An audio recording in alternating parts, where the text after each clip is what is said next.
Nurya Jentia Zahra dari Prodi Pendidikan Khusus Fakultas Ilmu Pendidikan Universitas Negeri Jakarta. Teman-teman, coba deh kalian jujur, siapa dari kalian yang pernah buka handphone diam-diam pas guru lagi jelasin? Entah itu buka notifikasi grup, scroll medsos, atau cuma buka kamera buat selfie aja. Ini sering banget terjadi di sekolah-sekolah. Nah, makanya sekarang banyak sekolah dan kampus yang mulai menerapkan kebijakan no smartphone di kelas. Tapi pertanyaannya, apakah larangan ini benar-benar membuat belajar jadi lebih fokus dan efektif, atau malah bikin kita kehilangan salah satu alat belajar paling canggih yang kita punya? Dari topik pembahasan kita saat ini, pertanyaan utama yang ada adalah, apakah kebijakan no smartphone di kelas bisa meningkatkan kualitas belajar tanpa menghambat kebebasan digital siswa? Karena di satu sisi, smartphone itu memang menjadi hal yang mengganggu. Tapi di sisi lain, teknologi juga udah jadi bagian penting dari cara kita belajar hari ini. Ada beberapa penelitian menarik yang membahas soal ini. Misalnya, menurut Common Sense Media tahun 2022, 6 dari 10 siswa mengaku terganggu fokusnya ketika ada suara notifikasi handphone di kelas. Lalu, penelitian dari Journal of Educational Psychology 2021 menunjukkan bahwa sekolah yang melarang penggunaan smartphone di kelas mengalami peningkatan nilai ujian sekitar 10-15%.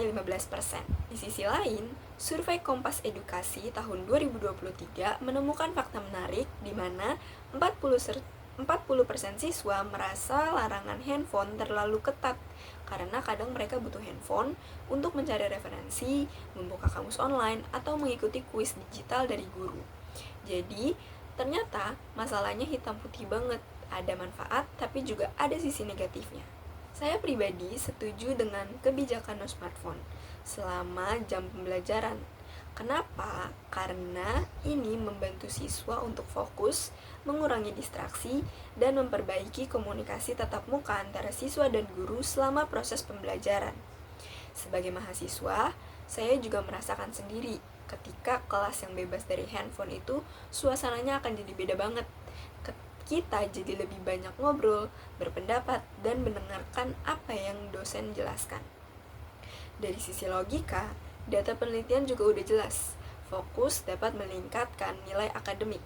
Dari sisi kredibilitas, sebagai calon guru, saya tahu betapa pentingnya melatih disiplin belajar tanpa terdistraksi. Dari sisi emosi, bayangin aja suasana kelas yang benar-benar interaktif, tanpa bunyi notifikasi yang tiba-tiba nyaring pas guru lagi jelasin sesuatu. Di samping itu, ada beberapa orang yang mungkin tidak setuju dengan kebijakan tersebut. Mereka bilang smartphone itu alat belajar juga untuk cari materi, buka jurnal, atau buka-buka e-book. Nah, memang nggak salah, tapi masalahnya juga bukan pada alatnya, melainkan kapan dan bagaimana alat itu digunakan. Disinilah saya tidak sepenuhnya menolak. Saya pikir solusinya juga bukan untuk melarang total, tetapi untuk mengatur waktu dan cara penggunaannya. Misalnya, smartphone boleh digunakan saat riset kelompok atau ketika guru memberi tugas berbasis digital. Jadi fungsinya tetap ada tapi tidak mengganggu fokus belajar siswa. Dari dua argumen tadi, yaitu pro dan kontra, saya mendapatkan kesimpulan di mana kebijakan no smartphone di kelas memang penting, tetapi juga harus dijalankan dengan fleksibel dan disertai edukasi digital. Kita nggak bisa hidup tanpa teknologi, tapi kita juga tidak boleh dikendalikan oleh teknologi yang semakin hari semakin berkembang. Refleksi dari saya, kuncinya adalah kedisiplinan digital. Kita harus tahu kapan online untuk menggunakan media sosial, untuk menggunakan digital, dan kapan harus fokus penuh pada dunia nyata.